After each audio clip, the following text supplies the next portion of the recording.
Buying a presale condo or new construction home can be a great investment and help you avoid a stressful bidding war in the traditional resale market. However, there are a number of risks to be aware of and misconceptions about this type of purchase. My name is Ira Willey. I've helped many clients purchase presales here in Victoria, and I want to share some good and bad experiences that may help you make an informed presale purchase. Here are the 10 common myths about buying a presale in Victoria, and stay tuned until the end of the video because number 10 is always a huge surprise to buyers. Number 1, it's cheaper than buying an existing home. In the past, presales used to be priced cheaper than existing real estate. Nowadays, they're usually priced higher. Developers are anticipating where the market will be in the future and pricing accordingly. Pull up recent comparable sales in the area and get an average per square foot price of resale units. If you find a presale to buy in line with that number, I would consider that a good deal, but expect to pay more. Number 2, it will be built on time. Most presales in Victoria, in my experience, are built late. Expect at least a few months up to a year delay depending on the project. Ask the developer or your realtor how long similar buildings were delayed. One of the biggest unknown parts in building is the excavation. For example, if a lot of blasting is involved, that alone can take a few extra months. Review the disclosure statement and your contract of purchase of sale to find out what happens if it is delayed and how long the developer can delay it. Number 3, it will be exactly like the floor plan. In the contract and disclosure statement, there is a clause that the finished square footage can be a certain percentage different than what is in the floor plan. Changes happen during construction, so be aware that the floor plan may not be exactly what the finished product is. Interior measurements are notoriously inconsistent. For example, some builders measure from the outside walls, not the inside usable space. So your 500 square foot condo may only actually be about 480 square feet of usable space. Number 4, you can save money without a realtor. Some buyers walk directly into the showroom and buy without using a realtor. From my experience, it's very rare that the developer passes on that discount for any commission saved to the buyer.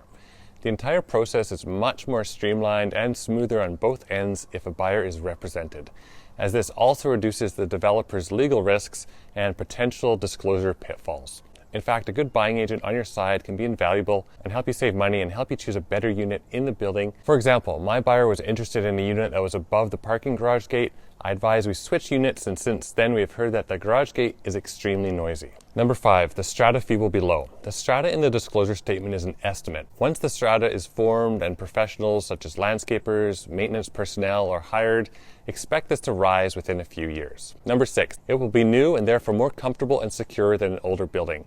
New buildings are built smaller and smaller. If you want square footage, then consider an older building. Also, there's always going to be some growing pains and work done on a new building, which can be disruptive in those first few months after you move in. New buildings are also targeted by thieves since the security protocols and the underground parking are not set up yet, and many trades are still coming and going. Don't put anything valuable in the storage locker until you know it is secure. Number 7, it will be 100% complete on move-in. Usually the landscaping is not done, the common areas such as the gym are rarely complete, and sometimes there are even unfinished deficiencies in the suites themselves. Manage your expectations and be aware that the dog wash may take a few extra months to get up and running. Number 8, the finishings and appliances will be the same as the showroom.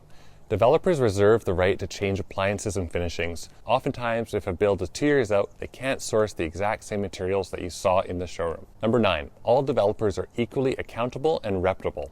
This is simply not the case. Look at the track record and avoid one-off or fly-by-night companies with no past or future projects.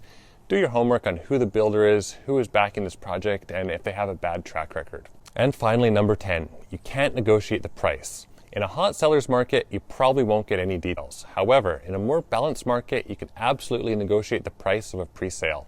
If not priced, developers are also much more likely to include some upgrades for free, since that allows them to keep all the posted sale prices equal. I've helped my buyers get free heat pumps, electric vehicle chargers, and kitchen upgrades.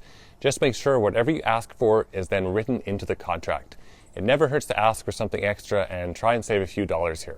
I hope this has been helpful. I'm a huge fan of presales as long as everyone is aware of the risks and manages their expectations versus reality with this kind of purchase. I've personally walked through the door with very few people into their brand new condo who have been disappointed with the final product, but it does happen. The good thing is it's relatively easy to sell a brand new condo or home, whereas purchasing an older building with issues or large special assessments could leave you with less flexibility and options to then sell it. If you have any questions about buying a presale in Victoria or real estate in general, please don't hesitate to contact me. If this video has been helpful, please also subscribe below. Thank you for watching, and I'll see you next time.